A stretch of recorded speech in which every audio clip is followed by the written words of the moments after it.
Guys तो आज हम CTET 2026 जो 7 फरवरी को एग्ज़ाम हुआ था उसके बारे में डिस्कस करेंगे। देन 31 क्वेश्चन है। जब हम इस इक्वेशन को सॉल्व करेंगे तो इसका आंसर हमारे पास रहेगा 31। मतलब इसको सिंप्लीफाई करेंगे, उसके बाद जो भी एक्स की वैल्यू आएगी इसमें हमने पुट करनी है, ठीक है। देन 32 क्वेश्चन है, इसको हम ए मान लेंगे। जैसे इसको मान लिया हमने AX plus BX plus C, इस तरीके से हम मान लेंगे। तो उसके बाद जो भी इक्वेशन आएगी हमारा फैक्टर बनेगा 3x minus 6y minus 1। Then next जो है ना 33, तो इसका आंसर रहेगा हमारे पास 250। देन 34 का आंसर रहेगा हमारे पास 19। तो इसमें करना है हमने ईच नंबर्स में हमने x ऐड करते जाना है और उसके बाद जो भी x की वैल्यू आती है हमारे पास 3x प्लस 1 जो होगी उसकी मतलब इसमें पुट करेंगे तो x की वैल्यू क्या आ जाएगी हमारे पास 13। देन 35 क्वेश्चन यही बोलता है कि सप्लीमेंट्री एंगल्स का सम कितना होता है 180 डिग्री होता है। तो इन दोनों को हम प्लस करेंगे, 180 के इक्वल रखेंगे, जो भी x की वैल्यू आएगी हम उसको इसमें पुट कर देंगे। देन इसका आंसर आ जाएगा हमारे पास 72 डिग्री। देन 36 क्वेश्चन बोलता है कि इसमें भी मतलब वो PQR रिस्पेक्टिवली इसमें भी मतलब वही है 180 के इक्वल रखना। देन जो भी वैल्यू आएगी ना उसको POQ में हम पुट कर देंगे तो उसका आंसर हो जाएगा 270 डिग्री। और 37 क्वेश्चन में ये बोलता है कि मतलब कौन सी साइड है जो राइट एंगल नहीं बनाती, तो हम पाइथागोरस थ्योरम लगाएंगे यहाँ पे A² plus B² is to C²। अगर ये दोनों इक्वल आ जाते हैं, ठीक है, ये दोनों इक्वल आ जाते हैं तो इसका मतलब वो राइट एंगल बना रही है। ये जो पाइथागोरस थ्योरम लगा के दोनों इक्वल आएंगे, तीनों इक्वल आएंगे तो ये राइट एंगल बनाएंगे। और ये एक ऐसी साइड है जो कि इक्वल नहीं आएगी, इसलिए राइट एंगल नहीं है। सो गाइज अगला है which of the following letter does not have rotational symmetry. तो ई के पास जो रोटेशनल सिमेट्री नहीं होगी। देन 39 ये है कि इस तरीके से हमारे पास यहाँ पे डायग्राम बनाएंगे और जो भी वैल्यूज है उसको हम पुट करेंगे तो हमारे पास यहाँ पे इसका आंसर आ जाएगा 9 या फिर 8 होगा, इसको आप देख लेना। Then question number 40, the perimeter and area of trapezium respectively 52 and 122 if the sum of its non parallel sides is 20 centimetre then the distance between its parallel side. इसमें डिस्टेंस वाला फॉर्मूला लगाएंगे ना इसमें, तो इसका आंसर रहेगा 8। Then question number 40 है, इसका आ गया 8। और देन क्वेश्चन नंबर 41, तो इसका आंसर आएगा हमारे पास 30 सेकेंड। देन 42 वाला है, इसमें metallic solid cube of side 8, 6 and 10 centimetre are melted to form a single solid cube. The side of the new cube is so formed is, इसका answer आएगा हमारे पास 12 सेंटीमीटर। मैं आंसर ही बता रही हूँ इसके, अगर ऐसे सॉल्व करती रहूँगी तो पूरा जो वीडियो जो वो लॉन्ग चला जाएगा। तो 43 का आंसर रहेगा हमारे पास 53। इसमें क्या है कि mean of the median and mode of the observation जो है वो दिया हुआ है, इसके बाद हमने यही निकालना है। इसमें 44 में यही रहता है कि card is drawn from shuffle deck playing card what is the probability that the card drawn is a 10 और रेड किंग, तो ये आ जाएगा 3/26। Then 45, the greatest number that divide 87 and 23 leaving respectively 7 and 3 as reminder, तो उसका answer आ जाएगा हमारा 40। Then 46 question का आंसर रहेगा हमारे पास यहाँ पे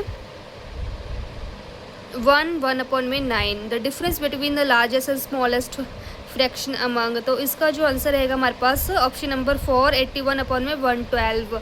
देन नेक्स्ट है 48, तो इसका आंसर रहेगा हमारे पास 5। क्वेश्चन नंबर 48 का आंसर रहेगा ऑप्शन नंबर 4। देन 49 है, इसका आंसर रहेगा हमारे पास option number 2 A = 5 then B = 1। Then 50 वाला जो है ना क्वेश्चन नंबर 50, जब हम इसको सॉल्व करेंगे ना इक्वेशंस को, तो हमारा आंसर A और B की वैल्यू निकालनी है। इसको A + B करेंगे तो हमारे पास आंसर आ जाएगा 2 4/5। देन नेक्स्ट बोलते हैं इसमें कि when ask to arrange the decimal numbers, ये डेसिमल नंबर्स दिए नहीं, उसको हमने असेंडिंग ऑर्डर में करना है। तो one of the student arrange मतलब उसको इस ऑर्डर में अरेंज कर दे रहा है। तो which among the following is most appropriate for the response of the student, तो इसमें सबसे सही आंसर क्या रहेगा कि जो स्टूडेंट है has developed a misconception of considering that decimal number as bigger number which has more digit in decimal part. Option number 2 जो है इसका राइट आंसर रहेगा। देन 52 क्वेश्चन है, इसका आंसर रहेगा हमारे पास बच्चों को जो सामूहिक कार्य में संलग्न करना, to engage children in a group. Then next जो है 53, तो इसमें एक एग्जांपल दे दिए बच्चे को सॉल्व करने के लिए। तो इसमें बोला कि बेस्ट रेमेडी स्ट्रेटजी क्या रहेगी, तो इसमें रहेगा कि explain the concept of equality, जो भी मतलब एक्सप्लेन करना है इक्वालिटी का जो कॉन्सेप्ट है उसको एक्सप्लेन करेंगे अल्टरनेट मेथड्स के साथ। इसका ऑप्शन नंबर फर्स्ट जो है वो इसका सही रहेगा। देन 54 जो है वो according to national curriculum framework 2005 what are the important skill to be developed among learner while teaching arithmetic and algebra. जब भी हम अर्थमेटिक एंड अलजेब्रा पढ़ा रहे हैं तो बच्चों में क्या डेवलप करना है, तो इसका आंसर रहेगा हमारे पास ऑप्शन नंबर ए एंड सी। तो looking for pattern in relationships and seeing relationship between numbers, number के बीच में रिलेशनशिप देखना और पैटर्न के बीच में रिलेशनशिप देखना है।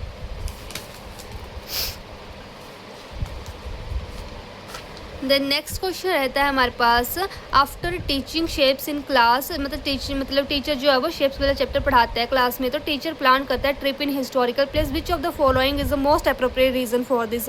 इसका अप्रोप्रिएट रीजन क्या रहता है कि शेप्स आर क्या है, इंटीग्रल पार्ट ऑफ आर्किटेक्चर रहती है and such trips encourage connection across the disciplines. तो बच्चों को करते हैं ये ट्रिप्स क्या करते हैं, एनकरेज करते हैं उसके बीच में कनेक्शन बनाने में, ठीक है।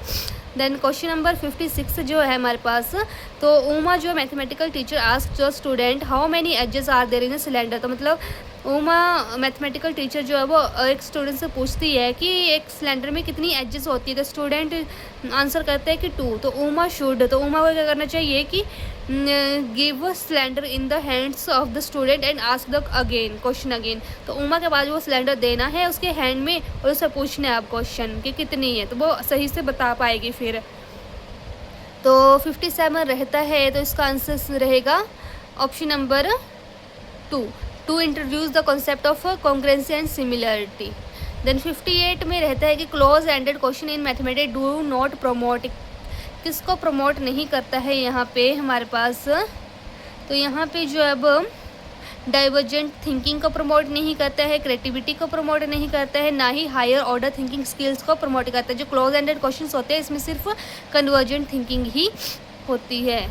देन नेक्स्ट क्वेश्चन रहता है हमारे पास कि विच of the following should not be a part of assessment of student in mathematics. मतलब ऐसा कौन सा मेथड है जो कि असेसमेंट का पार्ट नहीं है मैथमेटिक्स में। Recalling the definitions of mathematical terms, अगर हम डेफिनेशन ही बच्चे को बताते रहेंगे मैथ्स में तो वो बच्चा जो है वो नहीं सीख पाएगा अच्छे से, उनको अप्लाई करना है, ठीक है। Use abstraction to perceive mathematical relationship, reasons out mathematical facts.